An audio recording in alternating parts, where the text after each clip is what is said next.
Welcome to the In My Opinion Show with Ronald, Barrignton, Robinson, and friends. Seen on internet 24 hours, 7 days a week. Folks, we're also seen on Comcast Cable Television Flint every Saturday at 6 and every Wednesday at 8:30. We're seen on Detroit, channel 68. Detroit has their own channel, but every Sunday at 9, we're seen downriver on channel 20. Every Tuesday and every Tuesday and Saturday. Please join us. I want to welcome my very talented co-host. We have Mr. Attorney Glenn Cotton. How you doing, Barry? Great. And Mr. Henry Hatter. Good afternoon, Ron and Mr. Attorney. In fact, we're going to be talking about a attorney, okay? But his name is Barr. But several former and current employees of the Trump administration have been ordered for questioning as it relates to the 2016 and current issues with the White House and Trump campaign, but have refused, including the current Attorney General of the United States. Folks, no one is above the law, all right? What are they hiding, okay, when they refuse to appear in front of this Congressional committee? What are they hiding? You have to ask yourself that, okay? What are they hiding? Henry, what's your thoughts?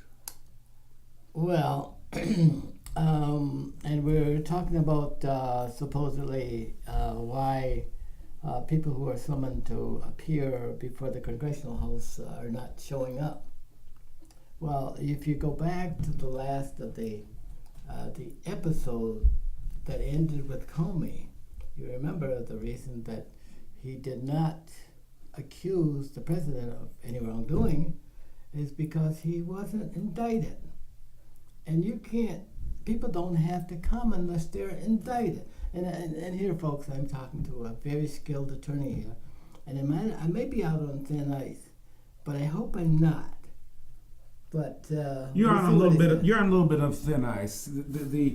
The problem that we have and what we have to do is look at what is being done or what is being requested. If the committee has authority as per statute, let's say, and the authority gives the subcommittee the ability to subpoena and have oversight over a certain area within the subcommittee's right, then when they issue a subpoena to somebody to come testify and or produce documents related to an issue which they have oversight of, and that person does not come or answer to that subpoena, then that person is in effect defying what I'll call as a court order, because a subpoena is an order, and it's an order to appear. And generally speaking, that has been the problem, is that if a person has been subpoenaed, let's say Mr. Barr, who's the Attorney General, has been subpoenaed, which he has been subpoenaed by the Judicial Committee. And Mr. Barr wants to say that, Mr. Committee Chair, the information that you've requested me to testify to is classified or privileged information. Then that is something that the Attorney General can come and articulate in front of the hearing board members exactly what his position is. But that isn't what the committee wants. No, but my point. Something else. The point is that he's got to. But he has. No. But no. See, that's the problem. Is he has to come down. Instead of coming down and articulating his position, his stance is essentially to flip him the bird and say, "I don't even have to answer your call and come down here." Well, isn't that true? Isn't what true? He doesn't have to answer. No, he does. Because that's not specifically what the subpoena subcommittee was asking for. No, the everything is assumed to different roles. So if you're the House Intelligence Committee and you have oversight over intelligent things, then you're able to submit subpoenas regarding the intelligent requests.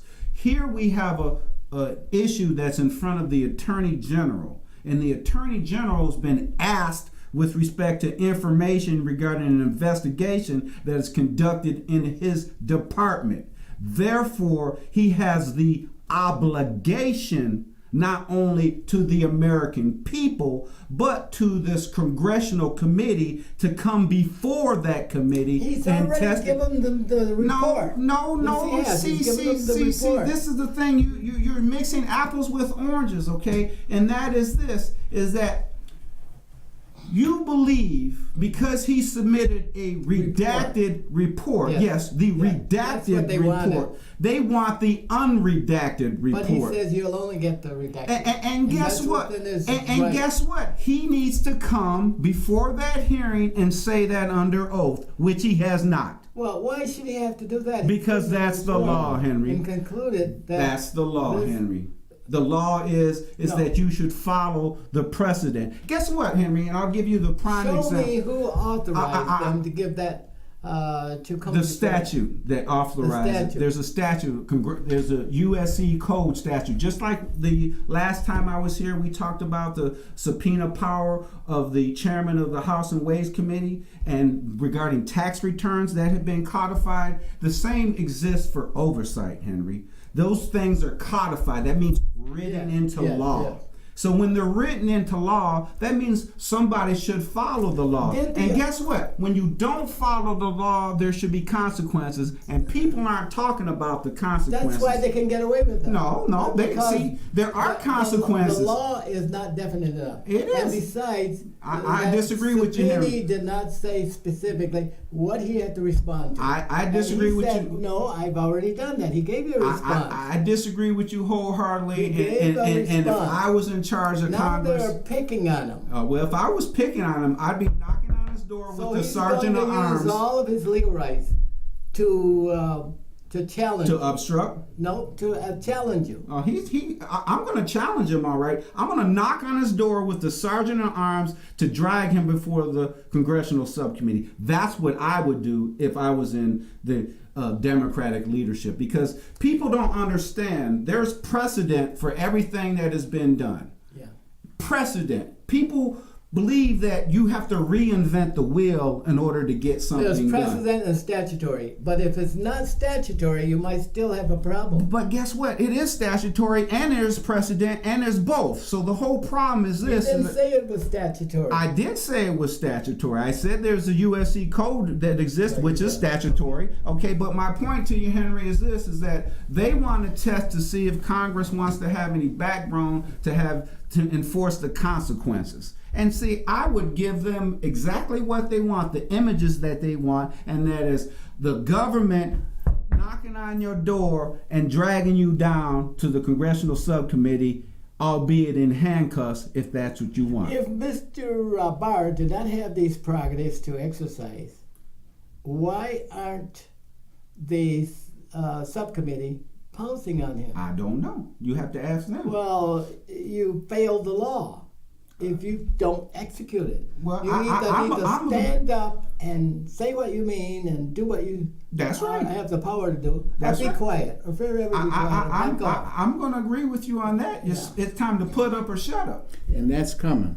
And see, and that's the whole point. Oh, you guys are chasing your tail around in a circle. You'll see. And the circle, you found nothing as you run around the first circle, and then you're running around another circle. Like How in the hell can you have 2 years Folks, of investigation? All right, and then you get this attorney general. All right, a 4-page, and it's redacted. Okay, where in the hell can you combine? Put all of this information that's vital. We pay for this. Yeah, but the American public has paid for this. you can take out right. words and sentences and phrases that are likely to be We want to see the whole thing. for See, national security. The You can take that the stuff problem out. is this, Henry, and that is the Congress has the right to see the unredacted version. I may not be able to see the unredacted version. I may not have the right to see it, but Congress should have the ability to see the unredacted version, all right? But more importantly, and we wanted to talk about following the law and the precedent and things of this nature.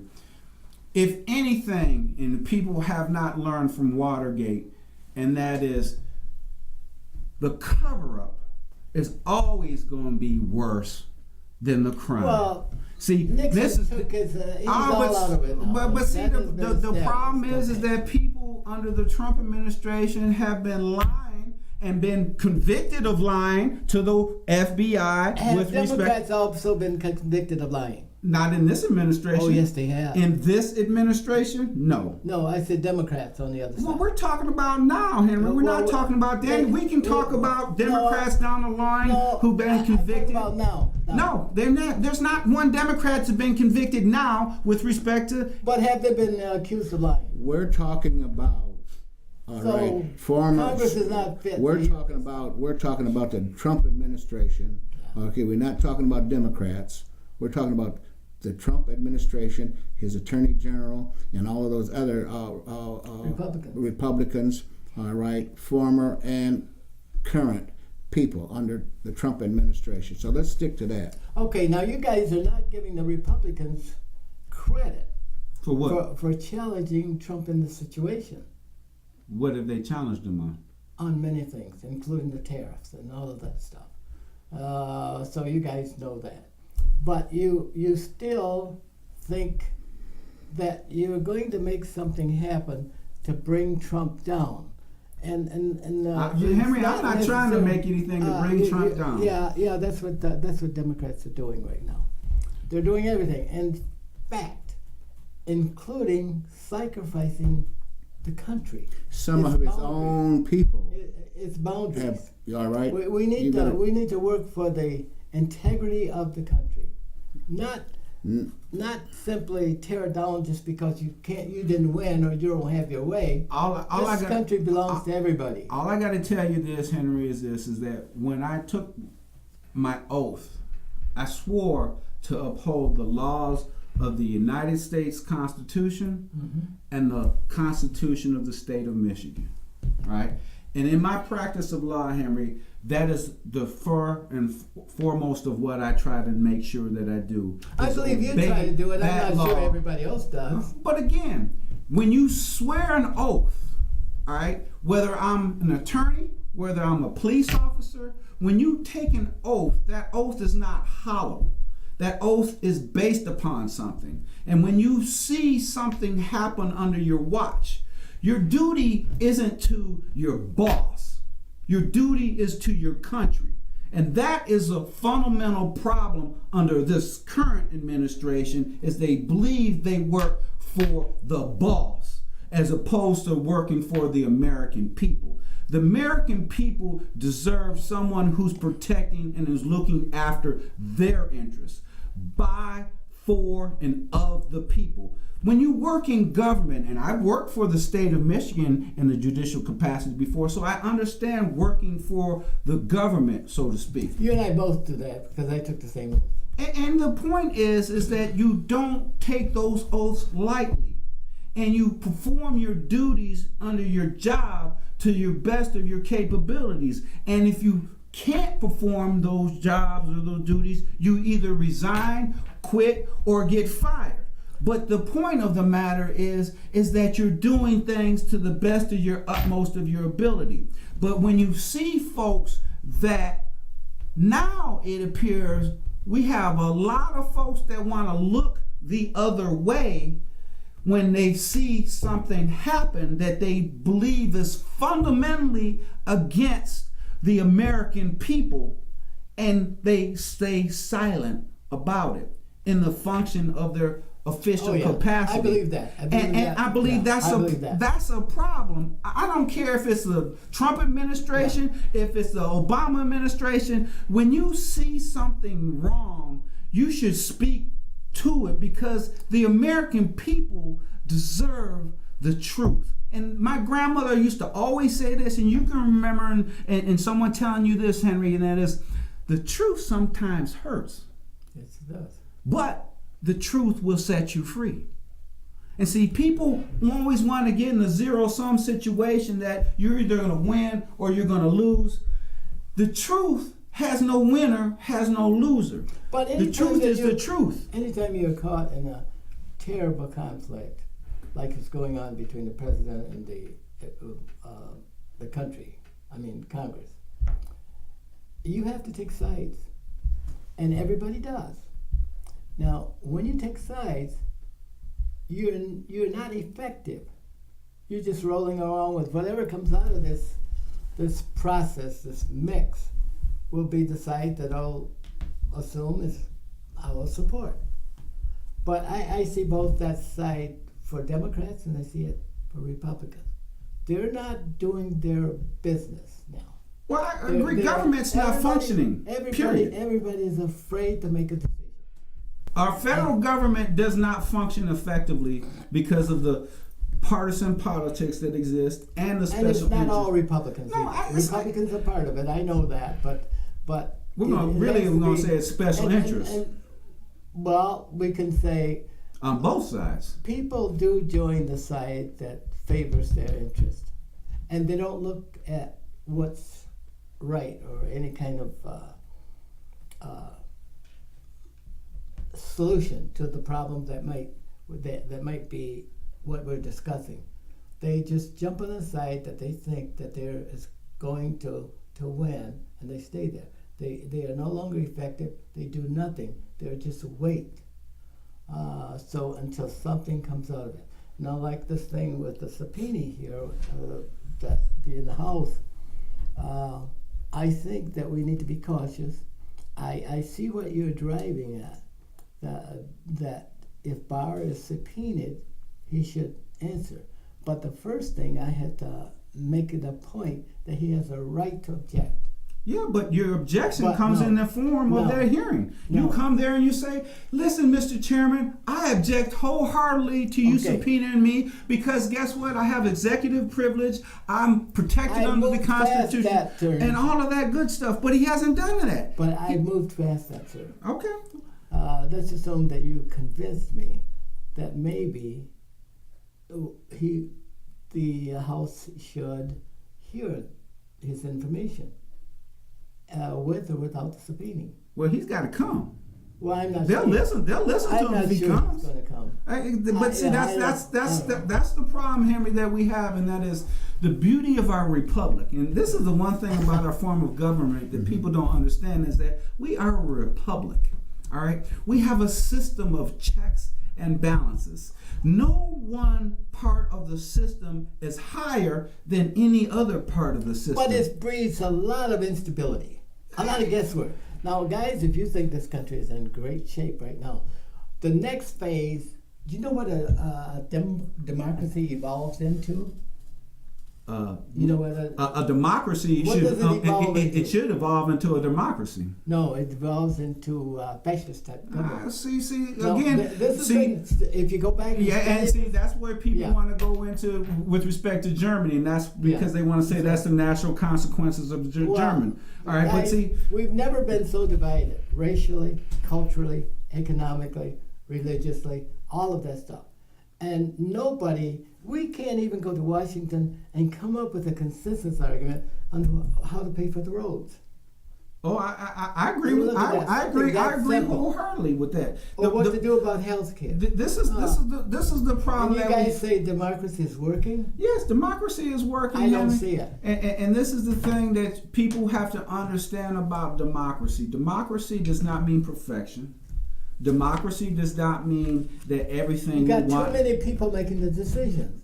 Now this is like let me go back here. I'll use this as an analogy. I'm sorry, Glenn. You stir my creativity. All right.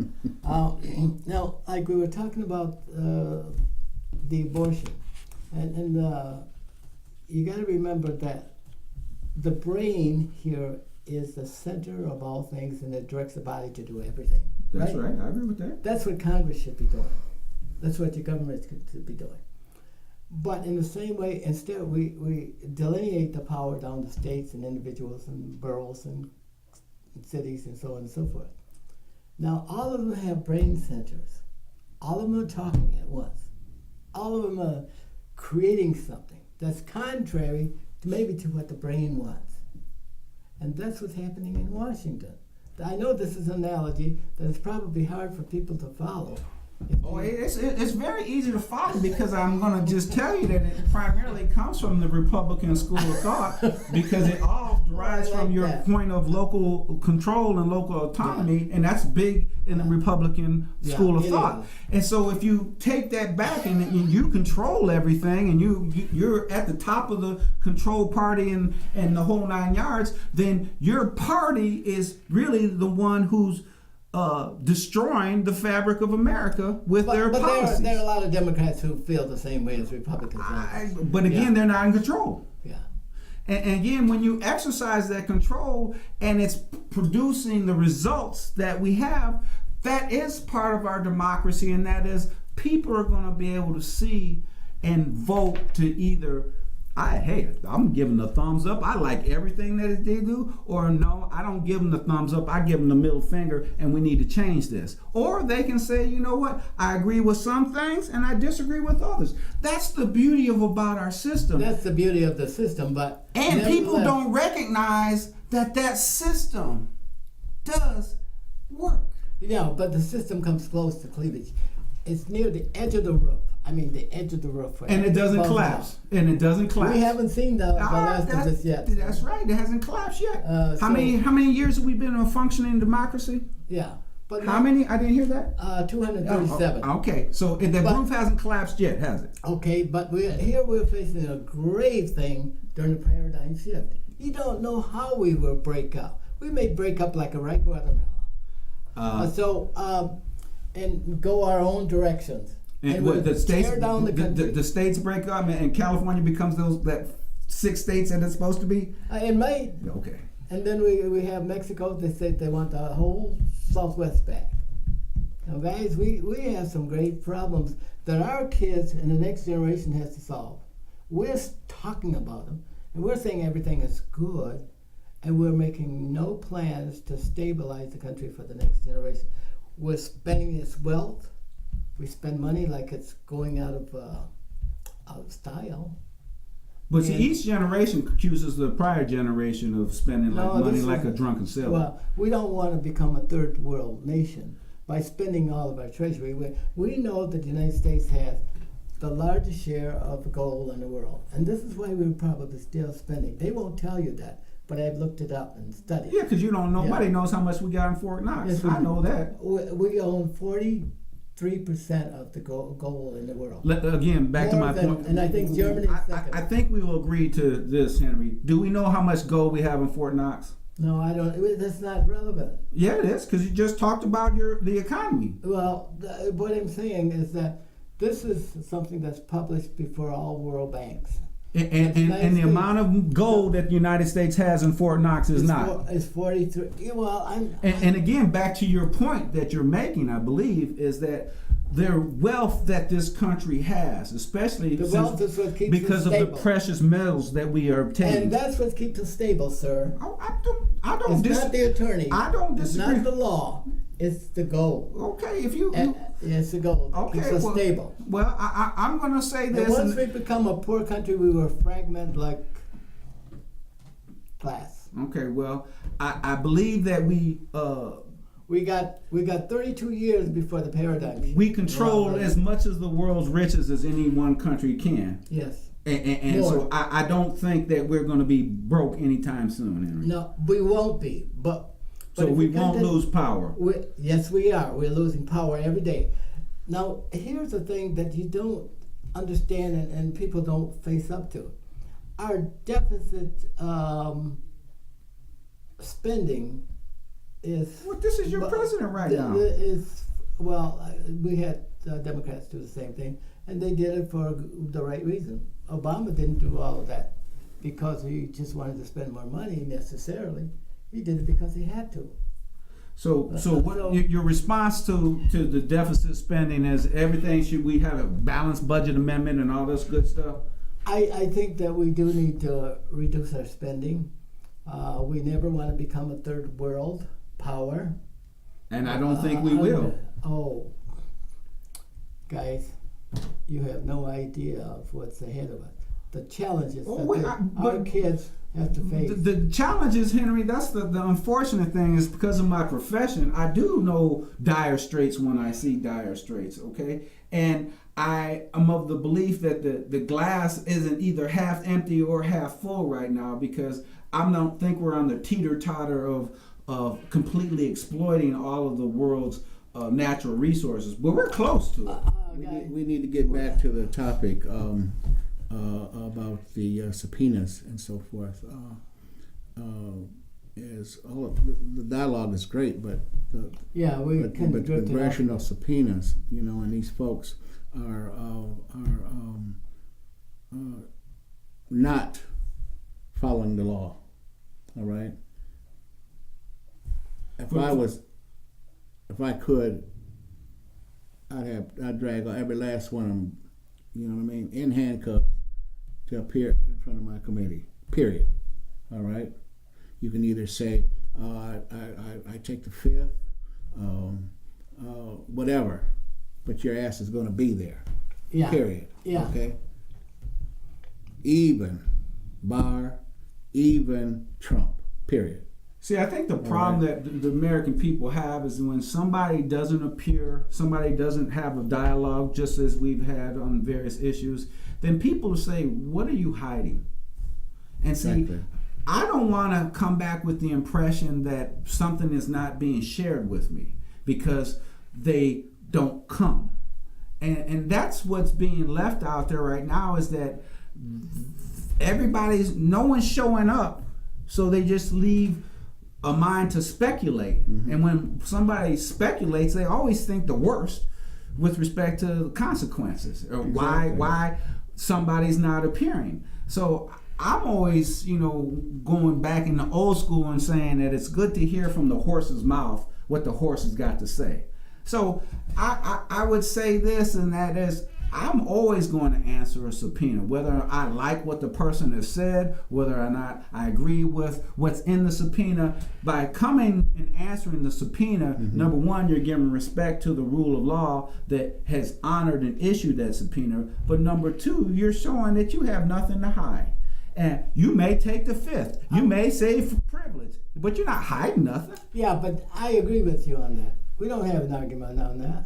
I said that all of the other stuff was over the hill, and you and I were kind of dovetailing into the same platform argument. There are probably reasons, not probably, but there are reasons why Barr should respond in a way that's respectful to the American people and respectful to the Republican Party. You just want to be respectful to people in general. That's the whole thing. You talked about people are the people. Yeah, but you want to put a label on somebody. Yeah, I had to. But I see, I don't. They're under is the Republican. But again, I try not to put labels because I want to treat people like I want to be treated. All right, so I don't put a label on myself. We don't have it. And that was the appropriate place to put Republicans because the Republicans are the ones that are going to pay for this one way or the other. Yes. Yeah. So that's what I mean. Okay. I have no problem with them, but also here's my point. I don't have a problem with Barr saying no. He says, I've given you the report, that's all that's required of them. Now, the House committee has to come up with another way of dealing with it. If they can't deal with it, then they should leave it. Walk away, go home. I agree again. Thank you. The President Trump regime, all they do is lie, deny, and defend. Okay? Trump is not above the law, people. Nixon thought he was above the law. But you know what I mean? They got him. And they're going to get Trump too, and the rest of those people that have denied these subpoenas. Okay? Stay tuned. Stay tuned. You heard it first on the In My Opinion show. This is Ronald Barrignton, Robinson and Friends, saying until next time, stay focused.